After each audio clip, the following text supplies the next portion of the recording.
There we go. My name is Howard Eber, and I am an alcoholic. I want to thank you all for coming. Appreciate you being here today.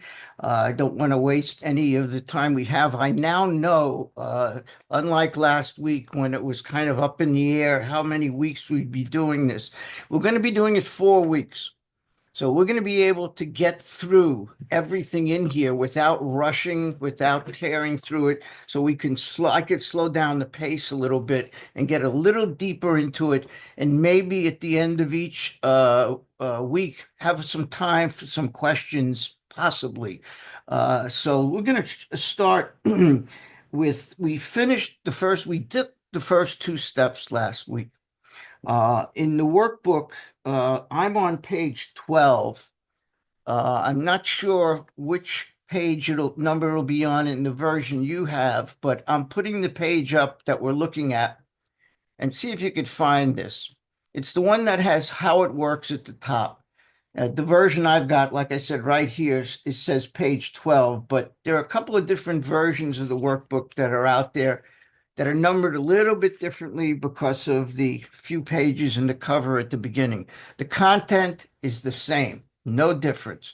So if you take a minute and could find that, um, we've taken the first two steps. We've recognized that we were powerless. We acknowledged that there was a power that could do for us what we couldn't do for ourselves. And where we find ourselves today is at the cusp of taking the third step. And in order to do that, we need to know why. What is it we're making a decision to do, and why are we doing that? So if we take a look at how it works on page 62, and if you were just now joining us, we're going to jump around, and I'm going to try whenever possible when I go from one page to the next to mention where we're going. So for example, at the end of what we're reading now, which ends on 62:1, you may be able to just write see page 63:1 so you can have a roadmap. But right now we're on 62:1. Selfish self-centeredness is the beginning of that paragraph. And I'll wait a moment until you get there. We're looking at the thought process. If we have this spiritual malady and a mental obsession and a physical allergy, and we can do nothing about the physical allergy, the only thing we can treat, if you want to use that word, is the mental obsession. So we have to get down to what are the thoughts, those self-centered thoughts, those 100 forms that we're about to read of fear, self-delusion, self, self, self, self, self. What are those manifestations of self? What do they look like? And what did they cause us to do? So we're going to take a look at that. Before we do the inventory, we're going to look at why we're doing it. So on page 62, paragraph 1, it says selfishness, self-centeredness, that we think is the root of our problem, of our troubles. Root, please underline, is the part of the plant that feeds it, that gives it life. What Bill is saying here is our selfishness, our self-centeredness feeds and supports our alcoholism. It's what gives it life. Continuing in this whole paragraph until is highlighted. Um, when we do this, I usually highlight things in pink when it's a prayer or a promise, in yellow when it's just general stuff like this. And as we get to some of the others, I'll mention them. The musts are all in green for those of you who say there are no musts in AA. Well, we've got about 143 of them counted on our list. So we highlight them in green. And we're now at the second line, driven by 100 forms of fear, self-delusion, highlight self, self-seeking, highlight self, and self-pity, underline self. And please underline, we step on the toes of our fellows and they retaliate. We step on the toes of our fellows and they retaliate. In other words, they push back. And the sentence begins with the word driven. When you're being driven, you're not in charge. Um, Mark Houston has a story where he says he's picked up at the airport and he gets in the limousine, and the limousine driver turns around and he says, "Hi, my name is Self-Delusion and I'm going to be driving you around all day today." And the next day he gets into the limo and he's got another driver, and the guy turns around and says, "Hi, my name is Self-Seeking and I'm going to be driving you around all day today." That's what it's like to be driven. We are not in charge. We're being driven, motivated by these thoughts. What are those thoughts? We'll get to them. We step on the toes of our fellows and they retaliate. So when I take an action based on that defective thought, I am in conflict, spiritually, mentally, and or physically. And the problem with self-will is everyone's got it. So if I try and force my will on you, you're going to push back. You're going to retaliate. Get off my foot. And that's what we're talking about here. We're driven by these thoughts of self. We collide with the forces with which we are in conflict. We step on the toes and they retaliate. Sometimes they hurt us seemingly without provocation, but we invariably means without fail, we find that sometime in the past, please underline, we have made decisions based on self, which later placed us in a position to be hurt. So our troubles, we think, are basically of our own making. Please highlight and underline that. They arise out of ourselves. Notice how many times he has self here. And the alcoholic is an extreme example of self-will run riot, though he usually doesn't think so. Above everything, and please highlight, we alcoholics must be rid of this selfishness. Must is highlighted or circled in green. And again, self, self, self. I think I counted on this page and next page almost 30 examples of him using that. But let's continue, and I don't want to waste time on that. We must, or it kills us. There's another must. Let's circle that in green. God makes that possible, and that's highlighted in pink because it's a promise. God makes it possible. We can't fix ourselves. A sick mind cannot heal a sick mind. And there often seems no way of entirely getting rid of self without his aid. Many of us had moral and philosophical convictions galore. Moral, just a sense of right and wrong. Philosophical, in this case, it's referring to knowledge that we gain through experience about the causes of things. It's practical wisdom. It's experience. So he's saying many of us had a code of ethics. We knew a sense of right and wrong, and we had a certain wisdom and practical knowledge. But we could not live up to those morals, even though we would have liked to. Neither could we reduce our self, there's the 22nd example of self-centeredness, much by wishing or trying on our own power. We had to, and we had to is a must. There's a lot of different ways of saying must. Had to is one of them. We highlight that, circle it in green. We had to have God's help. This is the how and why of it. Every once in a while, Bill does something that just kind of blows me out of the water. His genius and his simplicity is just unparalleled. And here's a great example of that. He says, this is the how and the why of it. And he could have gone on for another 10 pages talking about the how, and then another 20 pages on the why. But he doesn't do that. Watch what he does. First of all, let's highlight, we had to quit playing God. And above that, write the words, how. That's how. He said, here's how and why. Here's how. Stop playing God. We don't need another 19 pages of details. Stop playing God. Please highlight the next sentence. These 3 words, and above it, write why. It didn't work. So here's the how and the why. How do we get rid of self? Stop playing God. Why? Because you're not. I don't know any other way to put that. You're not God. It doesn't work. There's the why. So we saved about 40 pages of Bill having to babble on about this stuff. Simple, beautiful.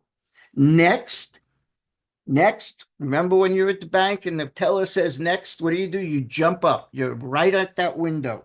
Next, we decided that hereafter in this drama of life, God was going to be our director. Underline director, please. He's the principal, underline principal. We are the agents. He's the father. Please underline father. We're his children. Most good ideas are simple, and this concept was the keystone of a new and triumphant arch through which we pass to freedom. So we're being told here about the natural order of things, and we're going to get into more detail in a moment. But we're being informed that we think we're in the primary role. Self will run riot. We're in the primary role. We think we're this actor, but who's commanding everything else. We are merely an actor in a play, and we think we're directing and writing and producing that play. What we just read told me I am in the secondary position, that God is the director. I'm just a player on that stage. So I'm getting right spiritually by understanding the natural order of things. God is the director. God is the principal. God is the father. Next page, please highlight the whole first paragraph in pink. In fact, you can highlight both top two paragraphs in pink. And he says, and this next paragraph is very often referred to as the third step promises. And I don't think that's accurate. They are the promises of what we just read on the previous page, that God is the director, God is the father, God is the principal. When we took such a position, when we sincerely took such a position, what's that position?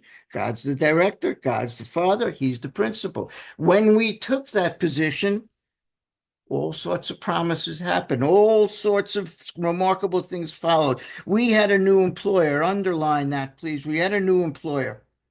When you get a new employer at a new job, what do? They give you the job description, and here it is.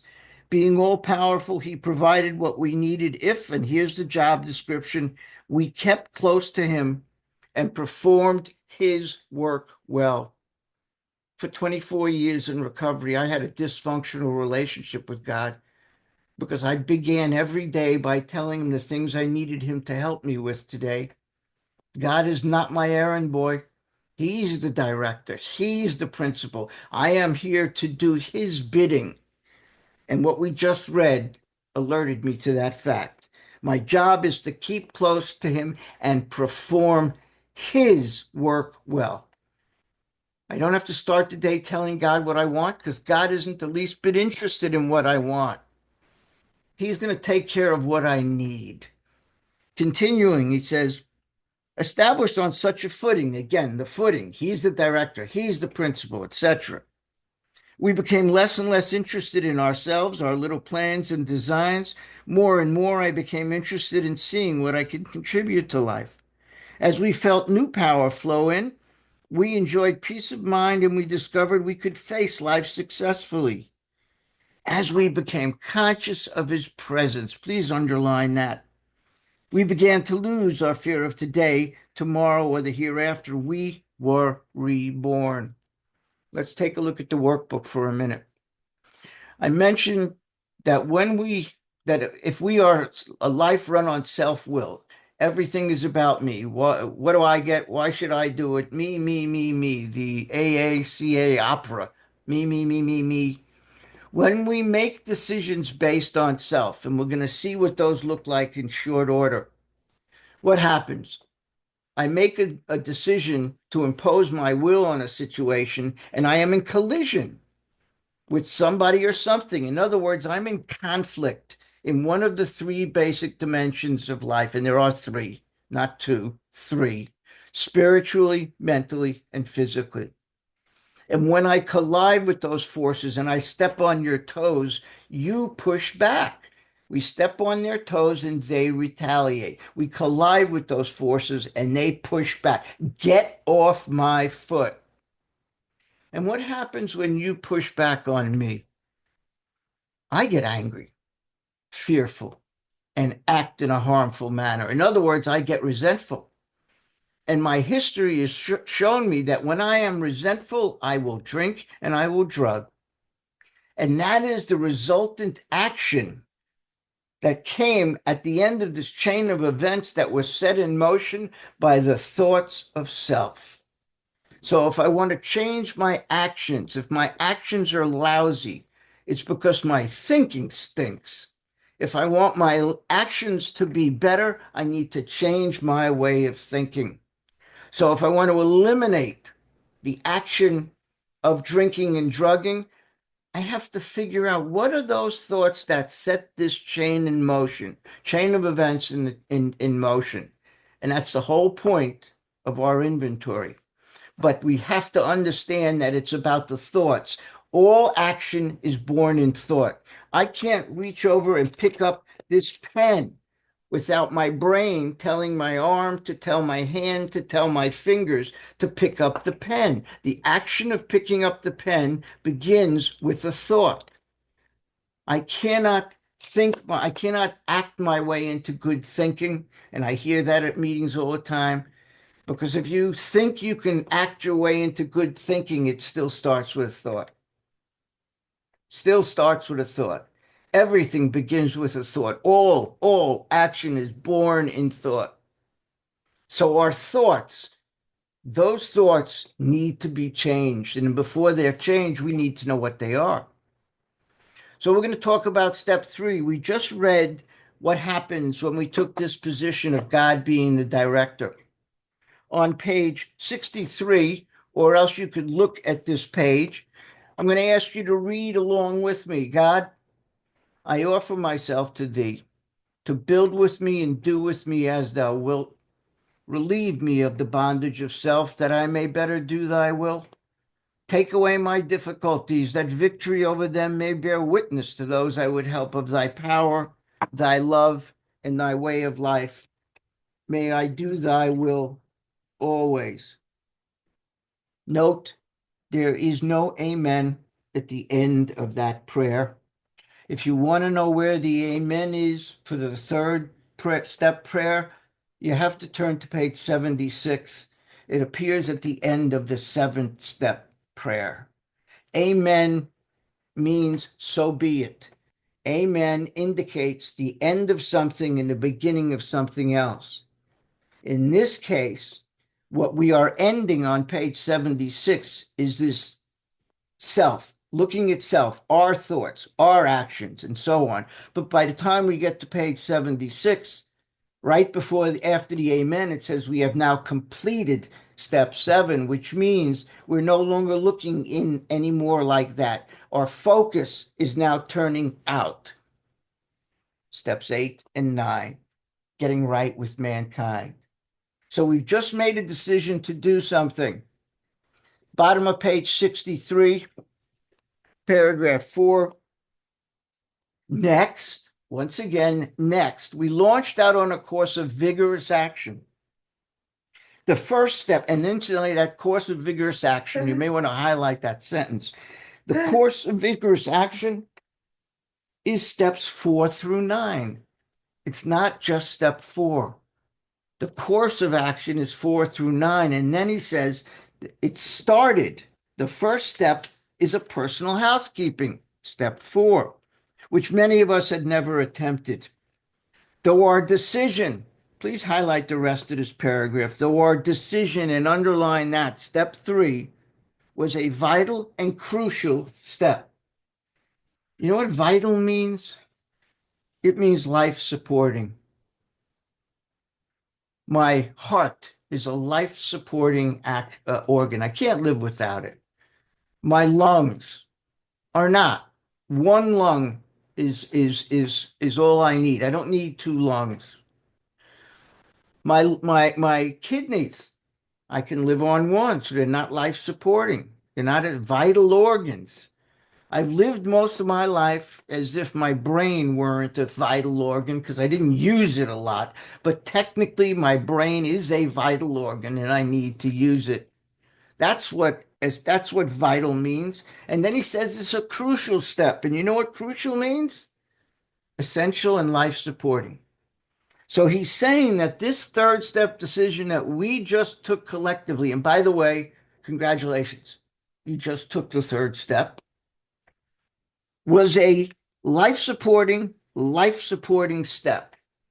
Repeats it, must be important. It could have little permanent effect. Please underline that. And please circle these three words, at once followed. Notice the time here. The time between step 3 and step 4 is none. Immediately.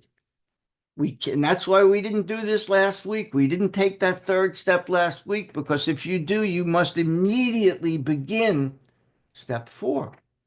And here's where it says, it tells me to do that. At once followed by a strenuous effort, that's step 4, to face and be rid of the things in ourselves which have been blocking us from God. If God is my director, God is the principal, then God will rule, control, and dominate my life from this point on. If that's the case, then I have to look at what has been ruling, controlling, and dominating me up until this point. And that's what we're talking about here. We got to get rid of those things which have been blocking us, those things that have been ruling, controlling, and dominating us, so that God could not. Continue. Our liquor was but a symptom. Let's underline that. Our liquor was but a symptom. We had to, there's another must, get down to causes and conditions. We had to get down to causes and conditions, and that's what we're talking about here.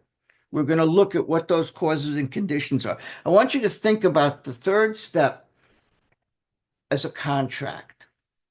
The first page of the contract lays out the specifics, lays out exactly what the contract is about, and you sign the bottom of the contract.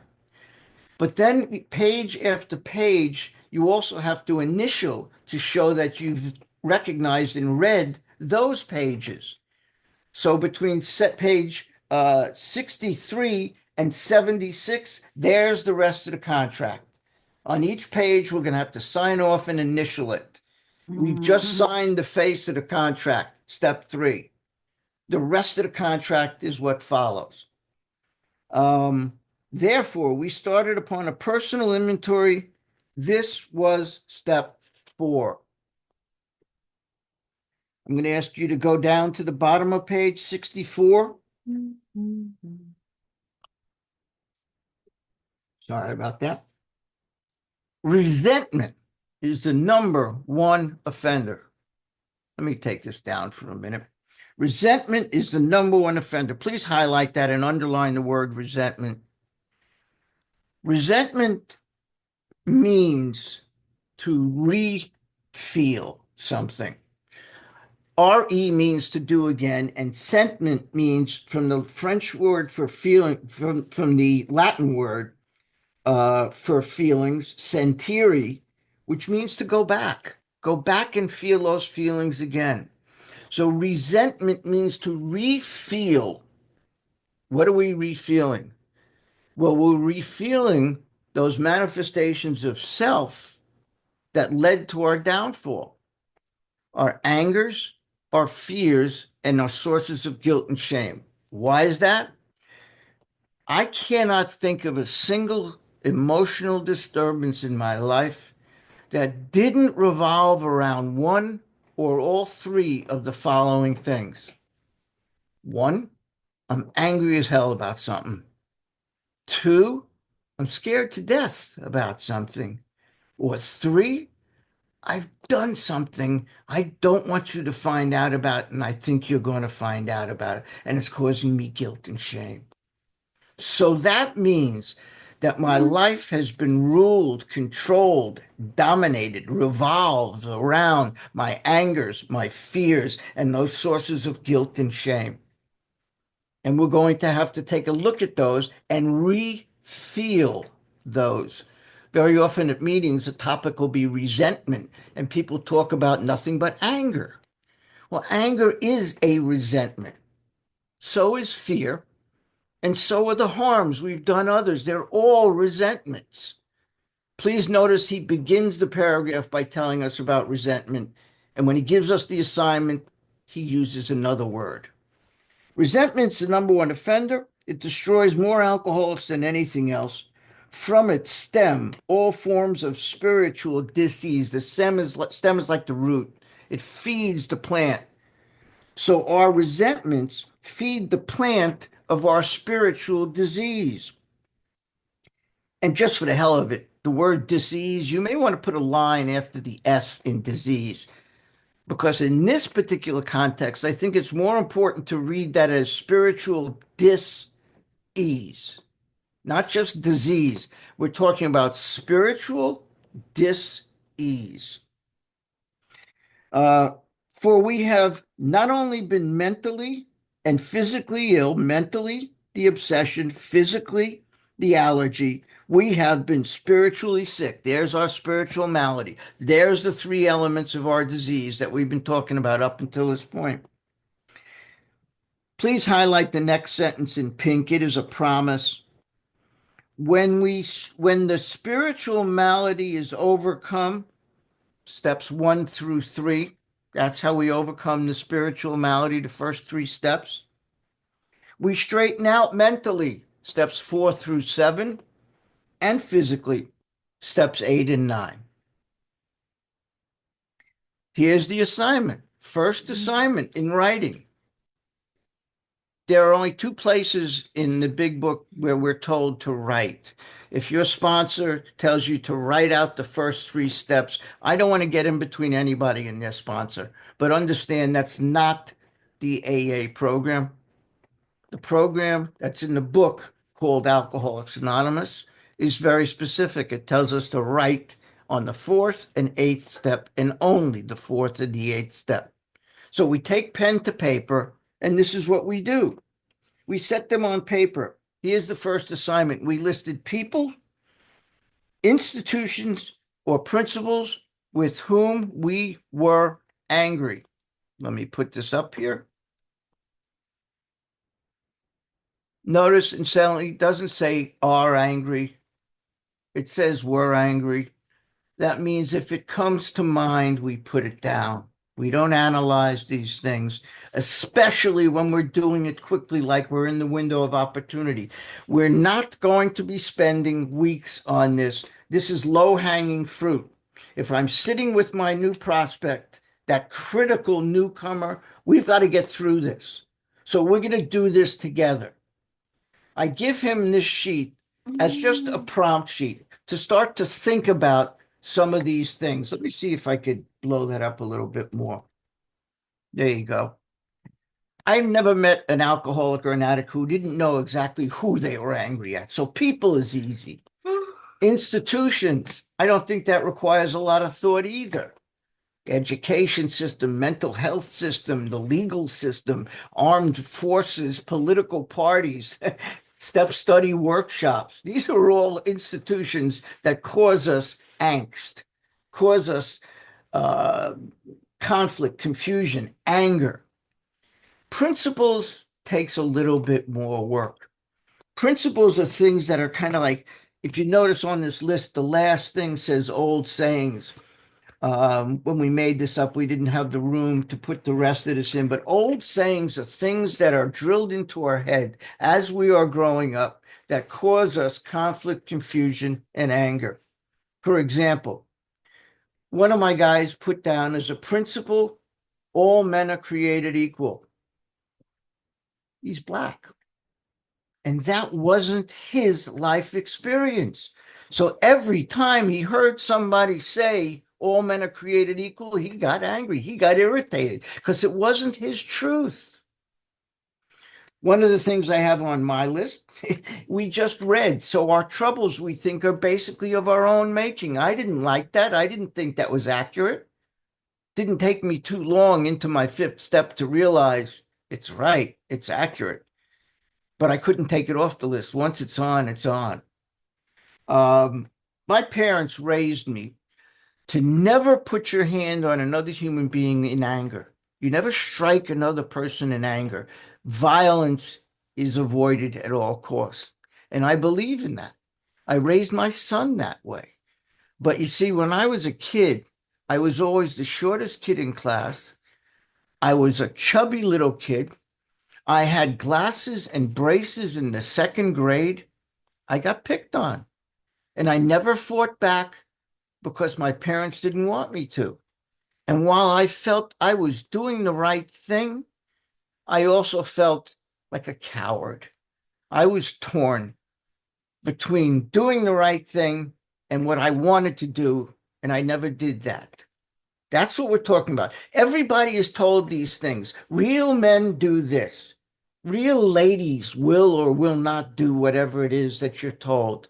That's what we're talking about old sayings, right? And if you've done this before, and if you're doing it with us and you think you don't have any angers, what about annoyances?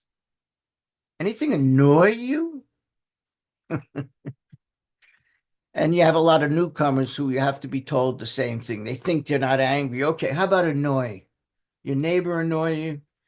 Your kids annoy you? Your boss annoy you? This is what we're talking about.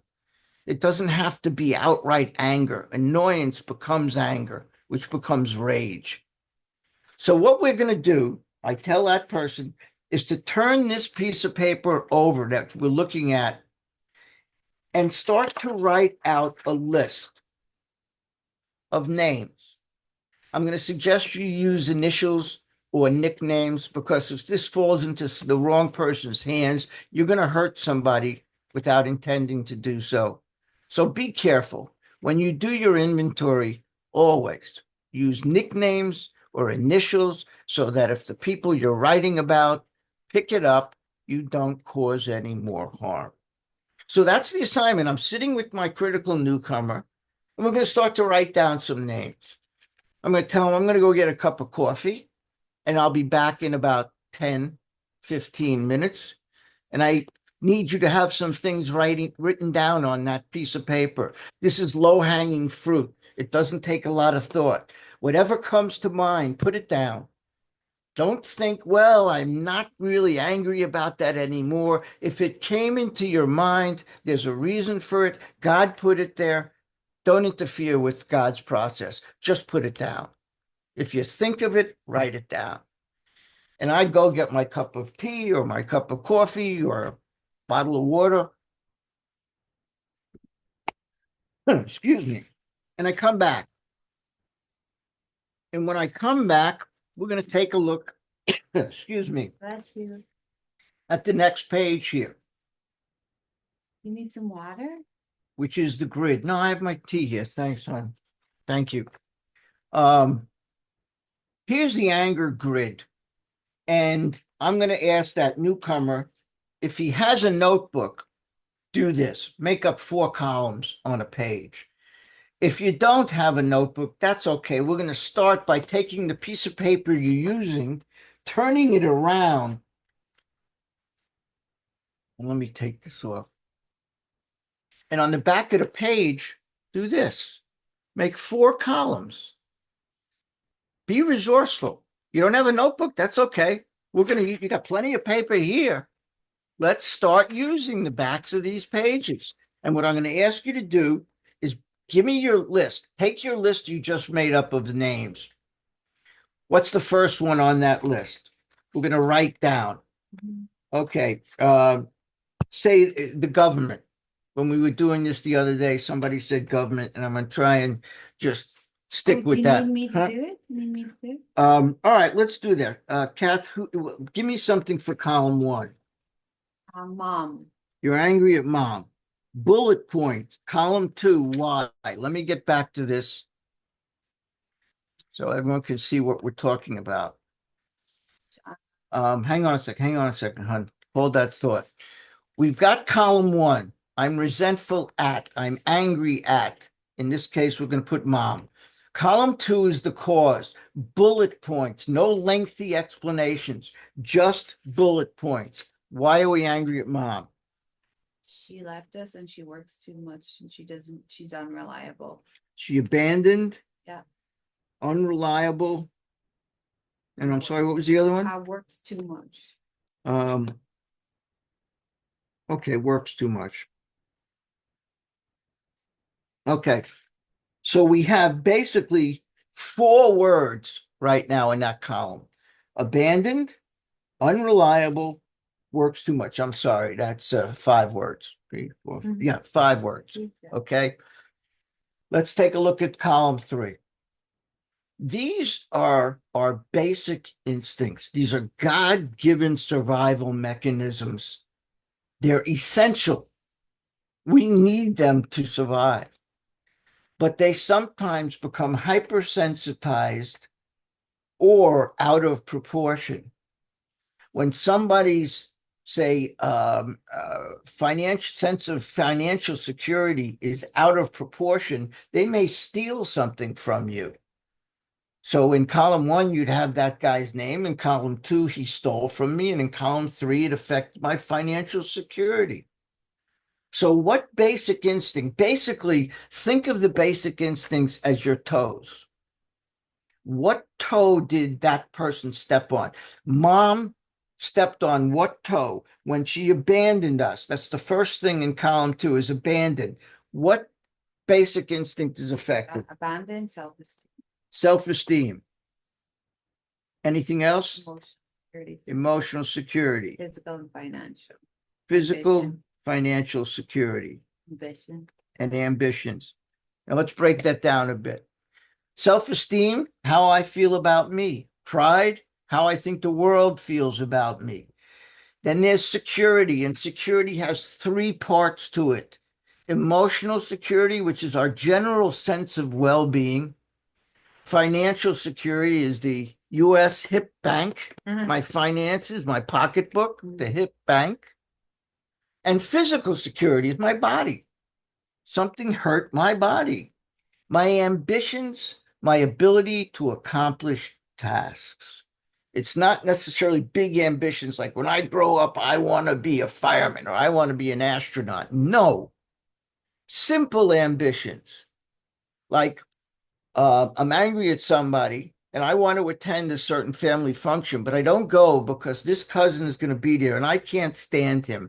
So my ability to attend a simple family function is affected by my anger at him because my ambitions are interfered with. I can't do what I want to do. That's what ambitions are about. And relationship instincts, personal, your relationship with your neighbors, your friends, your relatives, everybody basically you interact with on a daily basis. And then there's sexual relations. No explanation needed for that one. So when we look at the things in column 2, what stands out in column 3? So Kathy mentioned abandon, and that affects her self-esteem, her emotional security, financial and physical security, and her ambitions, because her mom left her when she was 11 years old, abandoned them. The next thing, she's unreliable. What do we have there, hon?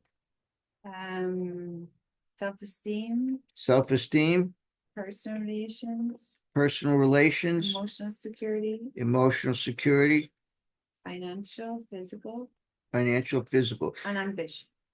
and ambitions. Incidentally, I probably should have mentioned this earlier. As I'm doing this, I'm going to ask that you do it as well. We have quite a few people here today. We have 62 people who could be doing this on the back sheet of the paper you have. I don't care if you've done it already. Humor me. Put a name down in that first column. Put down the reason, the bullet points, not the length. I did, and then he did, and then she said, and then he did, and then no, no, no, no. Bullet points in column 2. Column 3 and column 4, as you're about to see, are multiple choice. It doesn't get any easier than that. This is the simplest inventory you can possibly imagine. You know, people say that alcoholics are simple people who this is a simple program for complicated people. And I don't think that's right. I think we are simple people who like to complicate things.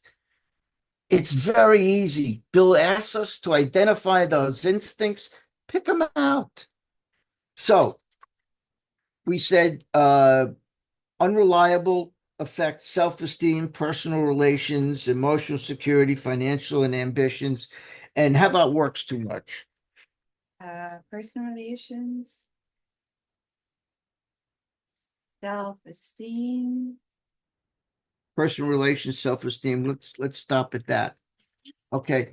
Now, if I had to, in all of the basic instincts in column 3, which one is most affected by the anger you have towards mom? That abandonment, unreliable, works too much? Self-esteem. Self-esteem. So I'm going to ask that you put an F or circle self-esteem. That's the basic instinct that's mostly affected by the anger that Kathy has for her mom, for abandonment, unreliable, and works too much.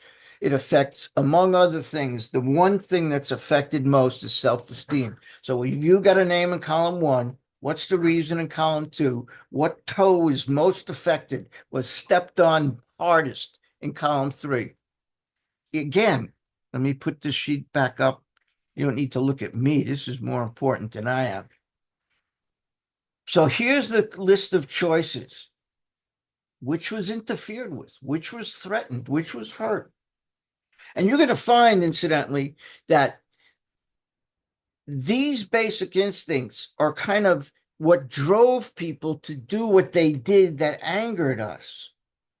That, say, Kathy's mom abandoning her was probably done because of her basic instinct of maybe physical security, maybe ambitions, maybe sex and personal relations. These things drove her to do what she did.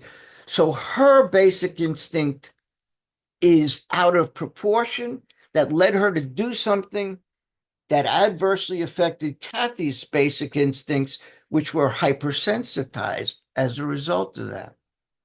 So column 3, basic instinct, and column 4 is the money column. There are 7 words in column 4, all from the big book in the 12 and 12. These are the wrongs we're going to talk about in step 5, the defects we're going to talk about in step 6, and the shortcomings we're going to talk about in step 7. There is no difference between the wrongs, the defects, the shortcomings. When Bill was asked what the difference was, he said nothing. They mean the same thing. In basic composition, I was taught to try and avoid repetition of words. It's a sign of a lack of intelligence when you repeat things over and over. You know what I mean? You know what I mean? You know what I mean? You know what I mean? Huh? You know what I mean? Yeah. Yeah. Know what I mean? See? Yeah. That's what we're talking about.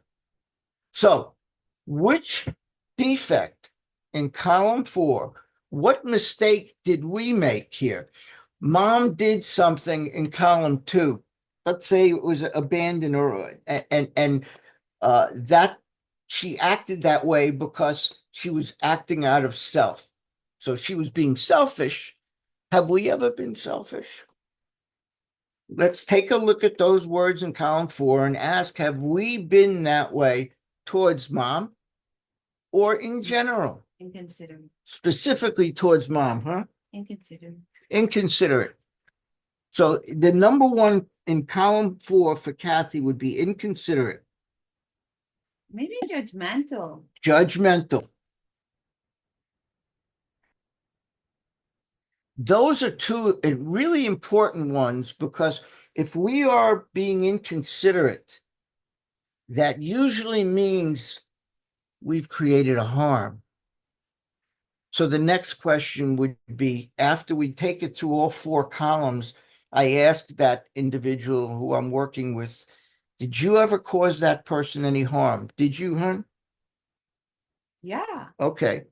So put an A or something next, resembling an A, next to the word mom in column 1. We're going to come back to that when we're talking about our harms. But if I'm being inconsiderate in column 4, that means that I've somehow created some harm. I've done something without care about others. If I'm judging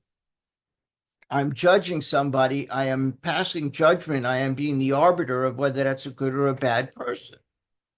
So here's the 4 columns. And if I'm sitting with the newcomer, we're now going to go on to the next one. And the next one, we're going to take about maybe a half hour and go through these things. This also becomes our 5th step, incidentally. When we go through all of these inventories, the way we do them makes it a 5th step. Because when you do your 5th step, what are you going to do? You're going to look at this list and say, I'm angry at mom. Why? Abandoned, unreliable. We're going to be doing the same thing we just did. So we're going to call it a 5th step when we do it here. This is a 4th and 5th step combined. So here's the first thing we do. We work on our angers. But the next thing we're going to look at is fears. Now, some of you may be familiar with the way Joe and Charlie talk about doing the fear inventory, and they talk about making lists. And for a lot of years, I did that, but I found it was an inadequate way of doing inventory. And my current sponsor, Chris Schroeder, just told me, read what it says to do on page 68, and it won't be as confusing. And I felt like an idiot because it's really simple on page 68, but we're not there yet. Well, let's turn to page 68. Actually, we are. I'm sorry. Page 68 has 3 directions on it. The first one on page 68, paragraph 1 says, we reviewed our fears thoroughly. We put them on paper. So there's the first assignment in our fear inventory. On a piece of paper, like the back of this sheet, write down your fears. I am afraid of, and here's just some prompts, some examples. Fear of dying, fear of intimacy, fear of rejection. Here's one, fear of confrontation. That could be taken 2 ways. If I'm afraid of confrontation, it could be that I got to get in someone's face. I'm an employer and I have to take somebody and straighten them out about something they did, an employee. And I don't like that. I don't like being confrontational that way. I don't like being a bad guy. But as a manager, sometimes you have to be a bad guy. That's one form of confrontation. The other form of confrontation is before I would leave for work in the morning, I look out my front window, see if there are any of my neighbors coming out to work at the same time. If there are, I'll stay in the house until they pass because I'm afraid of confronting another human being. I'm in the grocery store and I see Joe Flimmelgates is in one of the lanes at the other end of the store. I will leave or I will deliberately avoid where he is because I don't want to confront him. I don't confront could just be, hey Joe, how you doing? How's the family? That kind of shit terrifies me. So I have a fear of confrontation, which is basically interaction with other human beings. As you get older, I think you'll find some of these towards the end are a little bit more important when we talk about fear of cancer, fear of Parkinson's, fear of heart attack, or all of the fun stuff you deal with as you get older. So we're going to start by making a list on the back of this page. I am afraid of. Now let's follow the rest of the instructions. Here are the instructions on page 68. We reviewed our fears thoroughly. We put them on paper. We just talked about, we made that list. I'm afraid of. Next, on line 3 in paragraph 1, he says, here's the second direction. We asked ourselves why we had them. I wish I had a teacher like Bill Wilson when I was in school because he gives the answer to all of the questions. Why did we have them? Well, let's read on. It says, wasn't it because self-reliance failed us? Self-reliance was good as far as it went, but it didn't go far enough. Some of us once had great self-confidence, but it didn't fully solve the fear problem or any other. When it made us cocky, it was worse. So the book points out on page 68, paragraph 2, it says we're now on a different basis of trusting and relying upon God. Therefore, if we are afraid, it's because we relied upon our finite resources rather than asking God's infinite powers to help us. We relied upon self and not on God. That's why we had these fears. And if you want to go a little bit further, every fear comes down to, I think, one of these three things: that I'm afraid of losing something I have, I'm afraid of not getting something I want, or I've done something and I don't want it revealed. So which one fits? It may be simple as I'm afraid of losing face. If I have to say hello to Joe Flimmelgates, I'm going to lose my composure. I'm going to lose my peace of mind. I'm going to lose my face because I'm not comfortable doing that. And I feel like a fool. It feels silly and stupid because it's not comfortable for me. That's what I'm afraid of losing. Okay. All right. Here's the third part. That's the second question, second assignment. Why did we have them? Here's the last part. Bottom of the page, page 68, paragraph 3 begins with, we never apologize to anyone. That same paragraph, you go up 1, 2, 3, 4 lines from the bottom. And it says the following.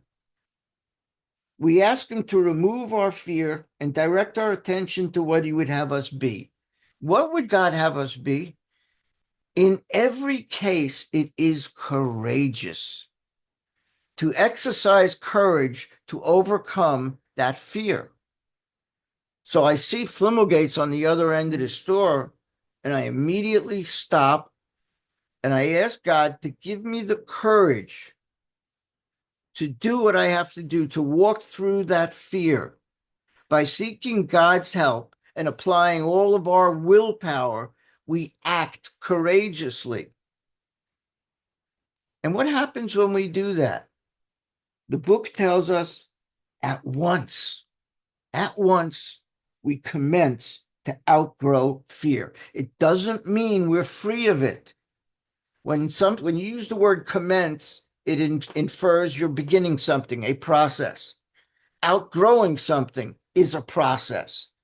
So right here, by identifying that fear and asking God to help us walk through it, give us the courage to walk through it, and then using all of our willpower and God's help, we walk through it and we begin the process of overcoming fear. Easy peasy stuff. Doesn't say we're free. It says we begin to overcome it. We commence to overcome it. So if I'm working with someone, once again, turn the page over, write down a few I am afraid of. I'm going to go get a cup of coffee again. I'm going to come back and we're going to go over that list. And we're going to go over that list and he's going to say, I'm afraid of dying. I'm afraid of whatever. Why? Because I rely upon myself and not God. What do we do about it? I ask God to remove my fear of dying and give me the courage to face these things. And at once I begin to outgrow that fear because God is giving me the courage to do that. It's a process. It doesn't happen immediately. By the time we get to step 7, we'll get even deeper into it. But we begin that process to overcome fear right here on page 68. So what's next? Sex inventory. If we look at page 69, paragraph 2, on the second line, Bill tells us the criteria to use. How do we know what names go on this list? And let me just back up a bit. Actually, we're running out of time, aren't we? Rob, I got about 5 minutes. Yeah, okay. Um, I want to get this one done, the 4th and 5th step. The reason why we're looking at our sex conduct is because we're not looking at your actions. We're not going to judge you. We're not interested in who, what, when, where, how, and why. We don't give a damn about any of that. What we do want to look at is the thinking process. What were you thinking that led you to take that action? And Bill tells us to use this criteria.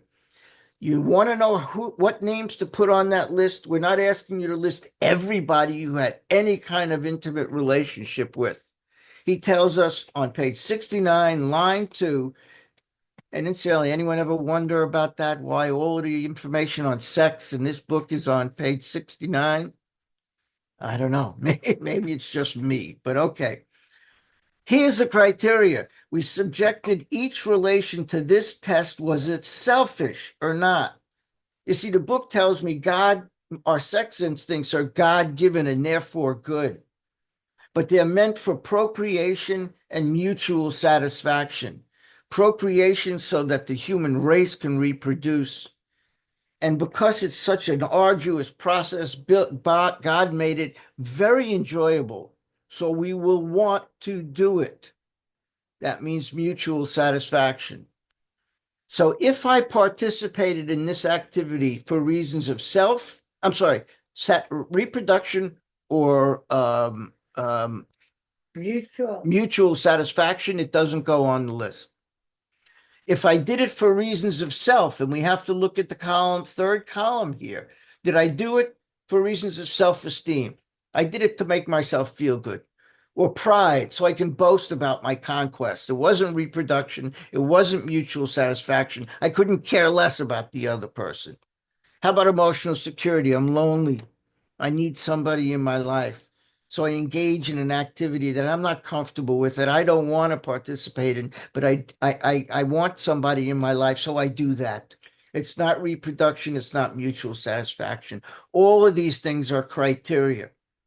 So I ask you to put down a name in column 1 that you had some kind of relationship with that was selfish. It fit one of these things in column 3. Column 2, what did you do?